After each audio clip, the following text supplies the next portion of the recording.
Hi hello అండి, welcome to my channel. ఈరోజు మన వీడియోలో ఏంటంటే పన్నీర్ కూర.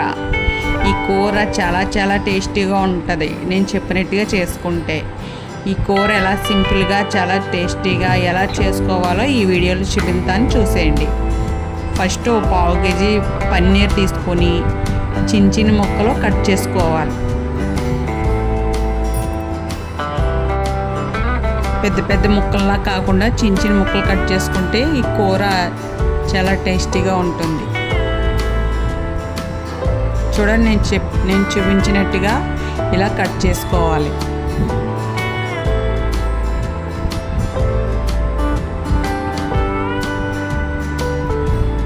ఇలా కట్ చేసుకున్న తర్వాత ఇవి పక్కన పెట్టి ఈ కూర ఎలా చేసుకోవాలో చూద్దాం.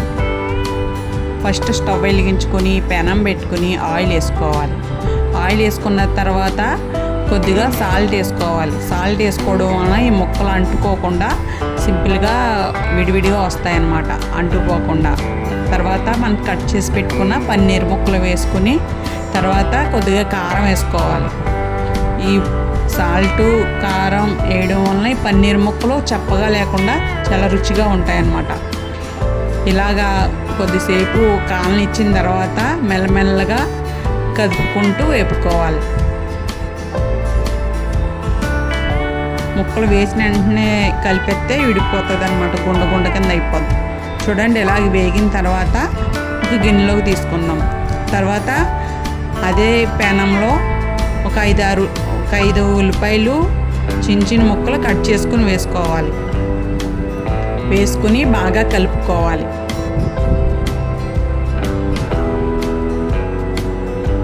ఇలా కలుపుకున్న తర్వాత మూత పెట్టి ఈ ఉల్లిపాయ ముక్కలు బాగా మగ్గనివ్వాలి. కొంతసేపటి తర్వాత మూత తీసుకుని ఒకసారి బాగా కలుపుకోవాలి.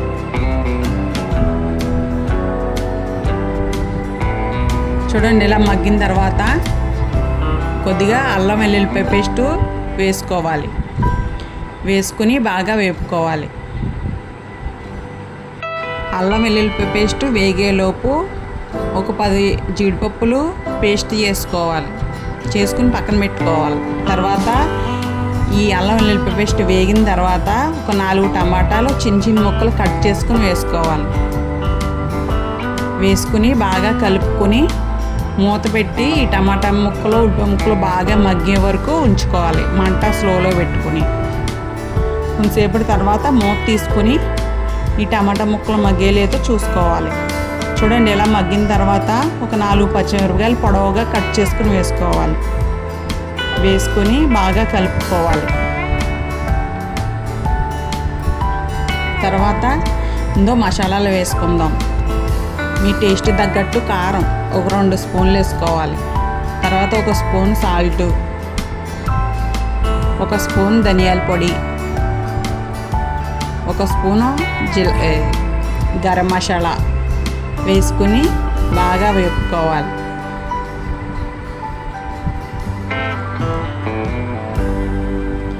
ఇలా బాగా కలుపుకున్న తర్వాత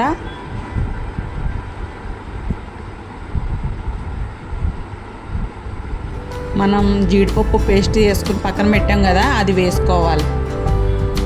వేసుకుని ఇవన్నీ కలిసేలాగా బాగా కలుపుకోవాలి. అలా కలుపుతూ ఉంటే కూర దగ్గరికి అవుద్ది అన్నమాట. మాడిపోకుండా స్లోలో పెట్టుకుని బాగా కలుపుకోవాలి. చూడండి, ఇలా బాగా కలుపుకున్న తర్వాత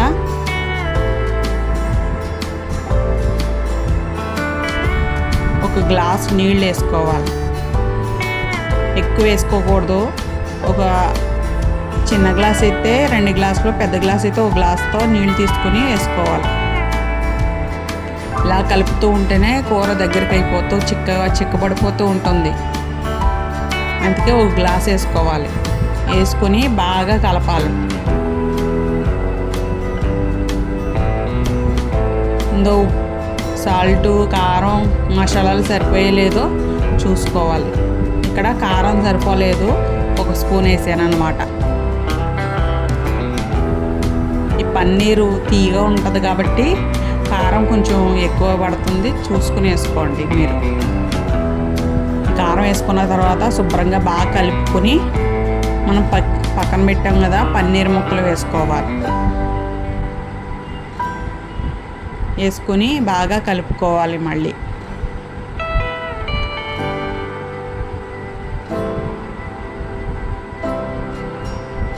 చూడండి, ఇలా బాగా కలుపుకున్న తర్వాత ఒకసారి మూత పెట్టి